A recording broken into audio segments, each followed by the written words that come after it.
Last week, we didn't really get to keep up to date with our normal what to look forward to in COD World War II series we've been doing on Mondays as of recently.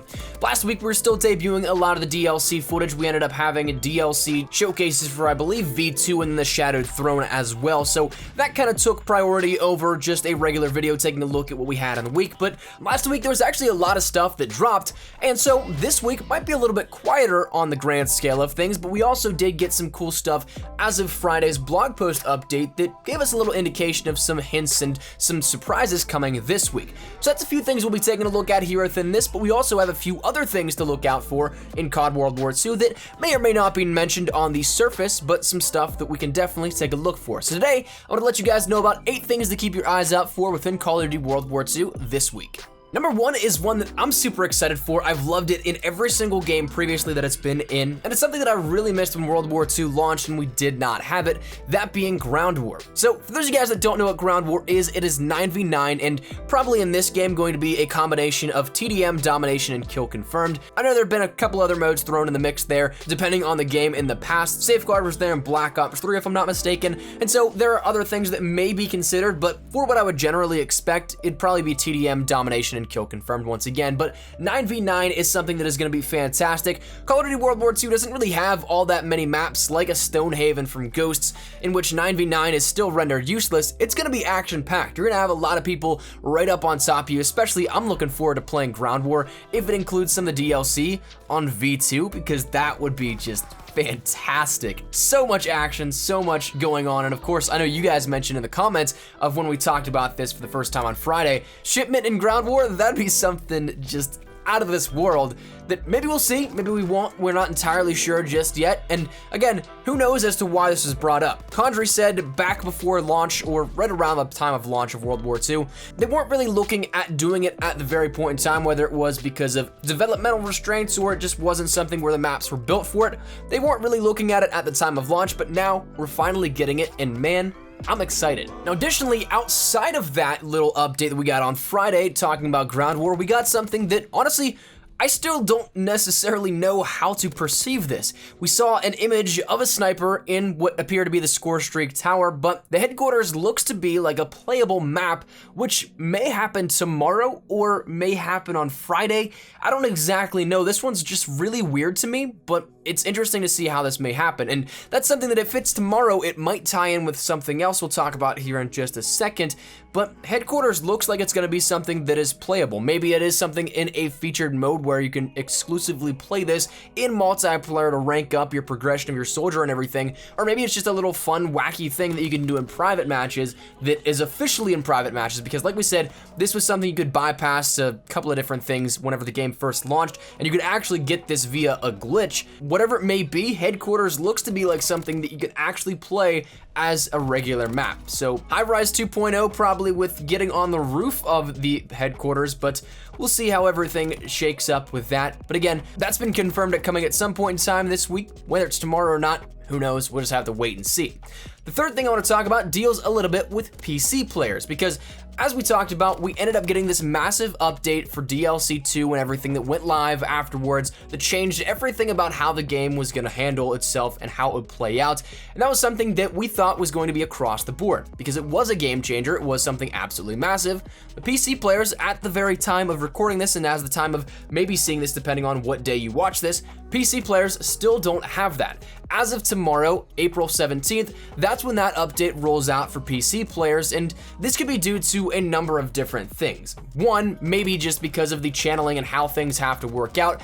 Raven handles the PC port for World War II. That's not actually on Sledgehammer's docket, so maybe that update had to roll out to Raven. They had to get it ready for their end, and because it is such a big core fundamental change of the game, maybe it just took a little extra time for Raven to have to get this down. Maybe that just was sent out a little later than normal, and so therefore there was a little bit of time in between when actually one platform would get it and another one would, and who knows, maybe it was something with the Steam back channeling where that update had to be greenlit. But one thing that if we want to put on our tinfoil hats, I thought about a little bit, was maybe it's because they didn't want anybody data mining anything with this most recent update. Now, why would that be? Well, if you guys remember, we ended up seeing a couple of things added in right at the very beginning of this update that went live for PlayStation 4 and Xbox One, but it was promptly removed the day after, so therefore, we couldn't go into the game code and check everything out to see if it was just a simple flip of a switch of whether it could be seen or hidden, because, well, you don't really have that access on PlayStation 4 or Xbox One. PC, however, you can go straight into the game files and see what there is. So that said, maybe they did this for a reason, because we saw a little bit of a hint of 5 different weapons, a potential new division, and just as of earlier today, we ended up getting Call of Duty, the official Twitter, tweeting out, "The enemy is knocking on the door. Tomorrow, a new battle begins. Hashtag COD WW2. So, it looks by all indications to me that we will be getting that new event here starting tomorrow.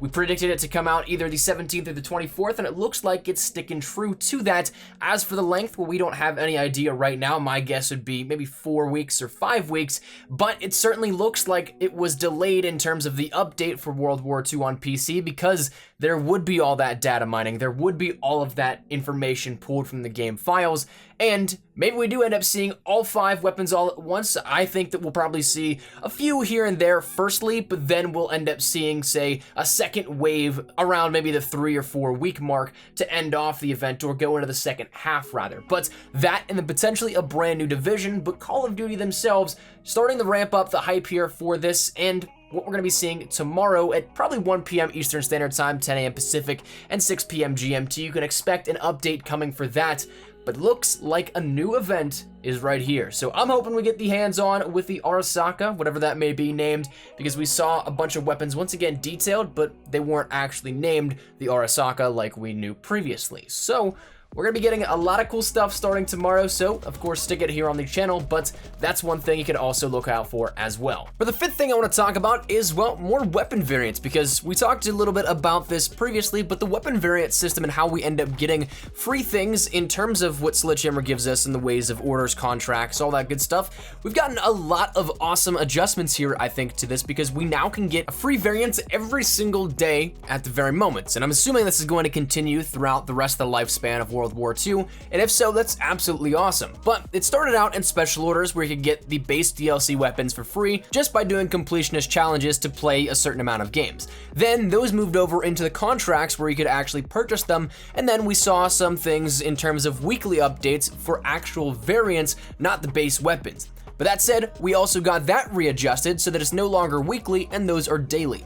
Now, so far we've already seen the Combat Shotgun Disruptor, the 1911 Totalized 2, the Lewis Boulevardier, the Kar 98K Commando, and if I'm not mistaken, there was a PO8 variant in there somewhere. I think that might have been the only one that I've missed out on.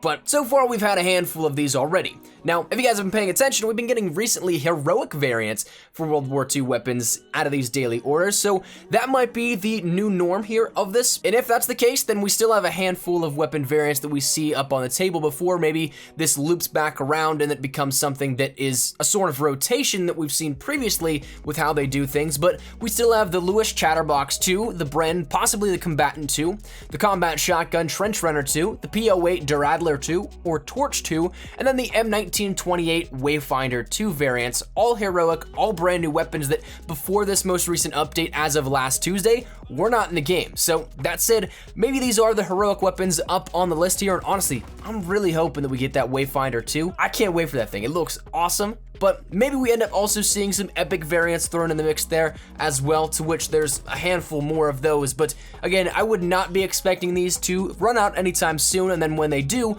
we end up seeing a rotation happen where we just circle back around and we get these once again.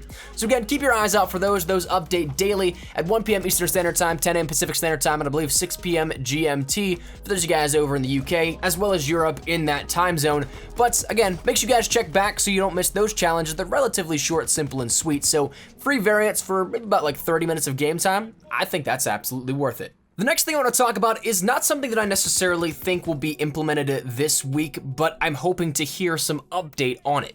that is the potential action for Dom 100, or making Domination XL a standard, or bringing back Domination XL. Because last week, Sledgehammer ran a poll over on their Twitter in which they asked people whether they liked Domination 50, Domination 100, or somewhere in between there, like a compromise of Domination 75, to which an overwhelming number of people voted for Dom 100. And I believe it was like 81% or something like that off the top of my head. So a lot of people wanted to see Dom 100 coming back in. And given that Sledgehammer has been very receptive to community feedback, especially as of the last 2 months, which is a great thing, don't get me wrong, I definitely think that this might actually warrant some sort of change. Now, of course, there was that little hiccup in terms of Ricochet and Hardcore that was voted on by the community, and then nothing ever happened with it. That was probably about a month ago, and I would expect that maybe it is readdressed at some point in time coming up as well, but I'm hopeful that with this community reception and seemingly doing what the community wants to see, the Domination 100 either gets addressed this week or some sort of action, maybe in a featured playlist coming later this weekend as well. Maybe that happens. So we'll see. That's more of like a wishful thinking type of thing, but it's been a week since that survey was conducted, and we've yet to really hear anything on it from Sledgehammer officially. So in my books, we're probably going to be more than likely getting a little update from them in terms of this before an actual change is made in game. So that is probably what I would look forward to, a little message from them. Now, the next thing that I want to talk about deals a little bit with zombies, but this is something that has been asked for quite some time, and Sledgehammer are finally delivering on it here with this. But zombies orders are coming to World War II this weekend, probably starting tomorrow, and again, that might even point towards a new event actually dropping tomorrow if an update has to go live in which zombies orders are placed into the game. But that's something that might be just hot fixable, a quick little game update that only restarts your game. That might not necessarily require an actual update, but we'll see. And the final thing that I want to talk about here deals a little bit on a more technical aspect. This was addressed in its phase 1 in the actual update that we got for World War II last week, and that is going to be coming this week for PC, but that is in regards to the memory error. Now, they said this was only phase 1 that they implemented, so phase 2 I would expect is rolling out sometime soon. And honestly, I'm no game engineer to understand the exact specifics, and I have never had this memory error, knock on wood for this, in my case, to understand where this even comes from, but it's something that apparently is a big thing for those that are affected, and hopefully this is fixed in a relatively short time frame. But with that said, that's going to conclude our little video here on what to look out for in Call of Duty World War II this week. Some things that again are pretty massive, pretty big, and very exciting, and then some things on a more technical side like that memory error we just talked about. So a lot of things across the board, but again, some things that you may be consciously aware of, some things you may not be, but regardless, want to let you guys know about it and keep you guys in the loop for some things that may or may not be happening this week. So that said, let me know your thoughts down there in the comment section down below. Is there anything else that you feel you could add to this list? Anything I may have missed, or anything in particular that you're relatively excited for? Let me know your thoughts down there in the comment section down below. Love to get your thoughts and feedback, but hopefully you found this video insightful, and hopefully you guys enjoyed. And if you did, make sure you drop a like down below. If you guys are new to the channel, make sure you guys subscribe so you don't miss a single thing regarding Call of Duty World War II. Anything regarding updates, news, best class ups, tips, tricks, news, information, all that good stuff, we got you covered here up on the channel. So any of that, if it interests you, make sure you hit that subscribe button so you don't miss a single thing. And if you guys want to follow me over on Twitter, that's the best place to get connected with me outside of YouTube. Practically live on Twitter, so if you guys want to strike up a conversation, ask me a question, whatever it may be, link is down there in the description below. And finally, if you guys want to follow me over on Instagram, I'm trying to get more active over there as well, so that link is also in the description below. But all that said and out of the way, hope you guys have a fantastic day. Thank you all so much for watching. My name is Espresso. I'll see you guys later. Take care, and peace.